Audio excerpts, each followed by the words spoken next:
If you are looking for a stylish, powerful and intelligent hybrid coupe sedan and your budget is only about 40,000 USD, today is your lucky day because let's meet the LYNK CO 10EM-P.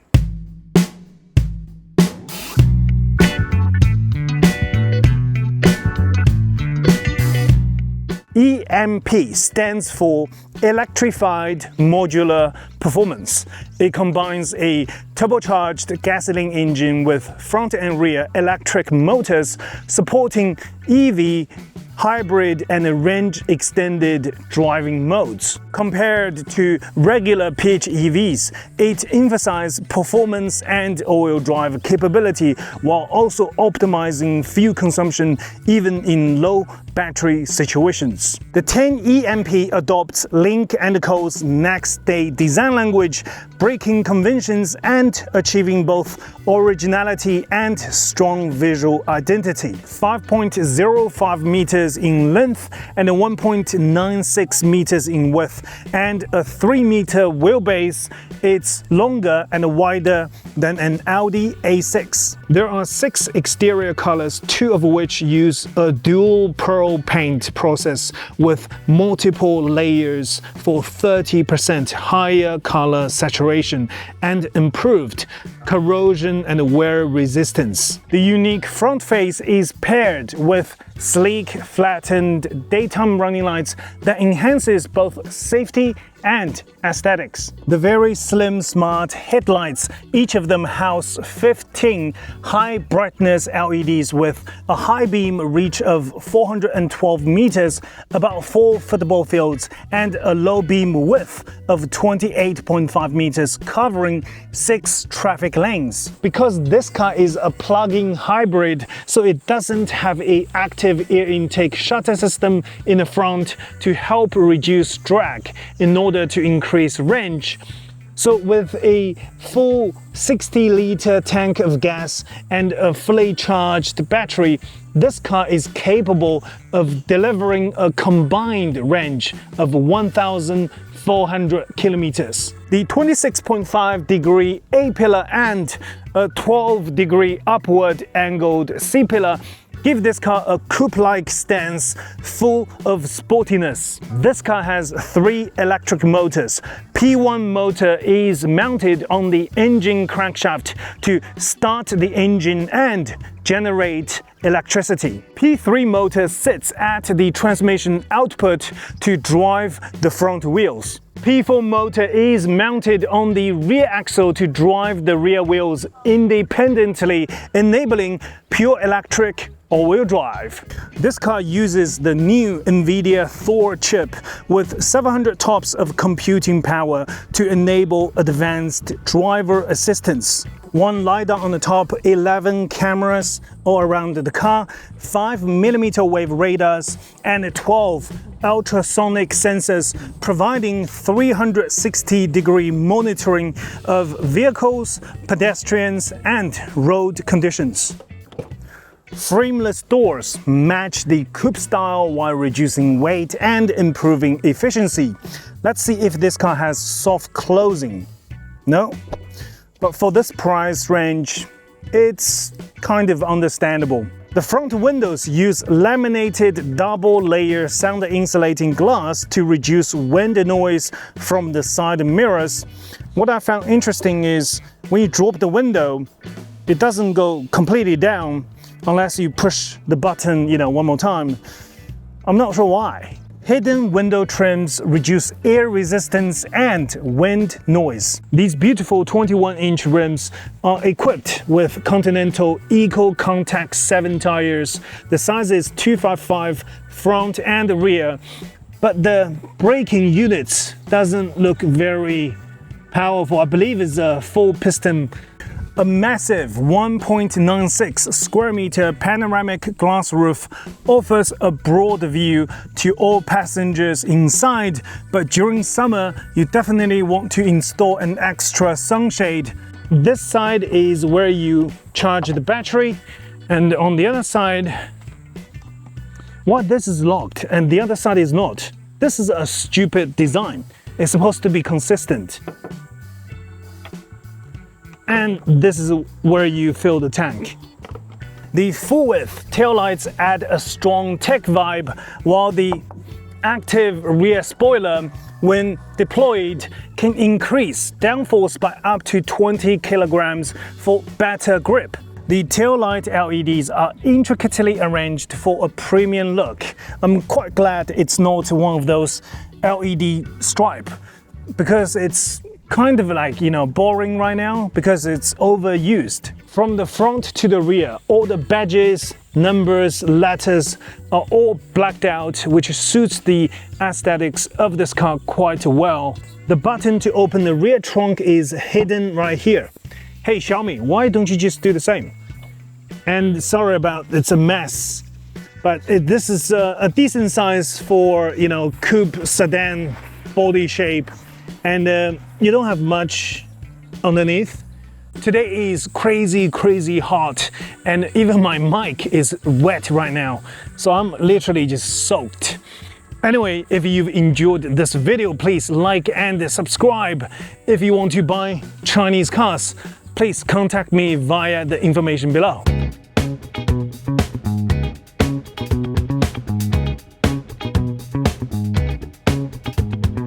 A 15.4-inch center display with a relatively narrow bezel, a 12.66-inch LCD instrument cluster right here, and above it you have a 25.6-inch AR HUD projecting information 4 meters ahead. Keep the driver informed without distraction. The speaker unit is Harman Kardon, and check this out. If you turn on the air conditioner, that automatically raises up, and underneath here you've got 2 air conditioner vents. I quite like this interior color. This is the kind of orange that you can live with every day, and you've got the buttons in the same color. That's very nice. You've got some really good and useful buttons here. Very interesting little stick, design. And I don't like this section right here because my phone doesn't fit. The steering wheel feels quite sporty as well. And what I like the most is these 2 button on stick kind of design, because I can easily operate this without looking at it when I'm driving. You have only one wireless charger right here, but it's ventilated, and this is the key for this car. I love how it has this matching color with the interior, and you've got blue carbon fiber themed plastic cover on the top for the cup holders. You press here and then you access to nothing basically, because this is very shallow, because underneath you have a fridge, and this is big enough for 4, 5, maybe 4 bottles of water, maybe like 6 cans. You've got a decent sized vanity mirror, and you have this physical lever to open the glove box, which is fantastic, and as you can see, it's big enough for some daily carries. The sport seats have good side support, but the cushion itself is not long enough. This particular seat is covered in leather, but there's another version is covered in microfiber, and that is even more sporty.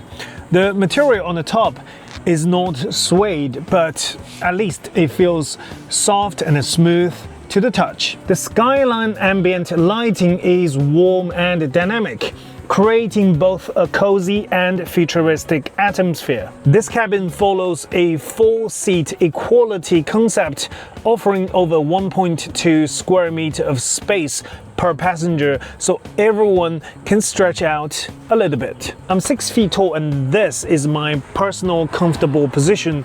As you can tell, I've got plenty of legroom, and you've got a little table right here, and if you want to make it, more level, you can use the button on the side. Very nice table, and the seat itself allows you to tilt further down, but that's a bit pointless to me because my head is already touching the glass. All of the 4 seats feature a 12-layer support structure and comes standard with ventilation, heating, and massage functions. This is the center armrest, and you can't just put it down, it's locked. And you need to pull this thing. And it's you know, you see, it's not very user-friendly because this is a freaking massive center armrest and it's heavy. And after you open this gigantic lid, this is where you put nothing because this is very shallow. You can't put anything here. And you see the button right here. If you hold it, it activates your ventilation, heating, and massage. But the problem is they are all in the same yellow light. I need some different lights. Now I don't know which is which. So maybe I need, like, you know, red for heating, blue for ventilation, and yellow for massage. Here are the cup holders for the rear passengers, and I quite like the floating style headrests. It feels futuristic. And a completely flat rear floor removes the center hump, greatly improving comfort for the middle passengers.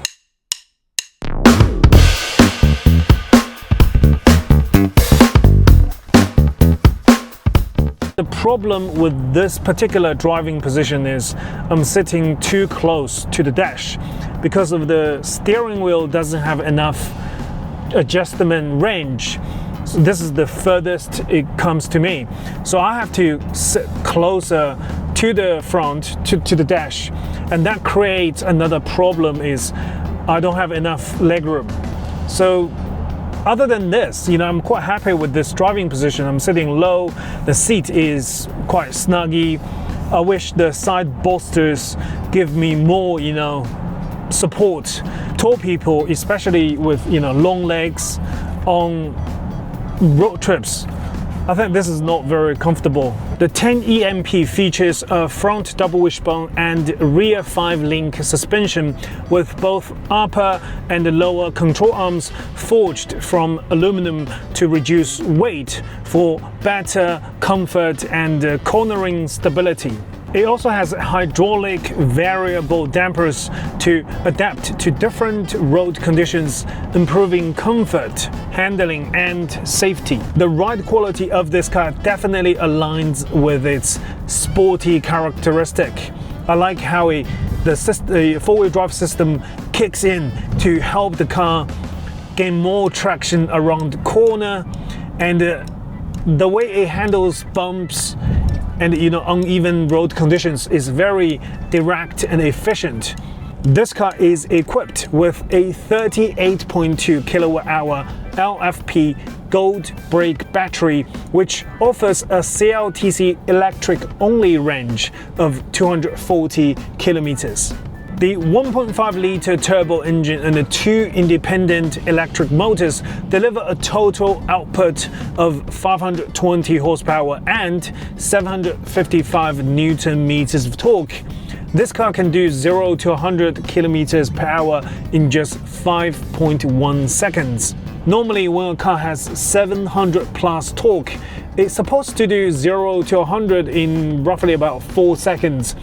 This car, I believe, is because you need to wait for the engine to rev to the right RPM range in order to deliver the maximum torque. Unlike the two of the independent electric motors, which can give you torque instantly, but 5.1 seconds is still plenty fast. This car drives on 2 wheels at low speed, but when you hit the accelerator hard, the all-wheel drive system instantly engages and sending power efficiently to all wheels. I quite like the head-up display unit because, first of all, it has enough vertical adjustments so I can position it right below my eye level, then it's not interfering with my vision during driving. Second, I like the size of it. You know, it's not too big, it's not too small, and it's crystal clear even on the bright daylight. I don't like the feedback of the accelerator because it's too light. If I'm resting my right foot on the accelerator, I'll end up speeding because it's too soft. The P4 asynchronous motor on the rear axle can fully decouple to eliminate drag when not in use, and it can re-engage in just 10 milliseconds, far quicker than the traditional 200 milliseconds on-demand all-wheel drive system. The regenerative braking system is at the strongest setting, but it doesn't feel strong enough for me. Not as strong as Tesla, but anyway, Tesla is not everyone's cup of tea. The other thing is, when I lift my foot from the accelerator, I can notice when the regen kicks in, because it was like nothing, and then all of a sudden the car starts to slow down. So maybe you can, with future OTAs, you can make it more linear, that's all. But it's already a really good system.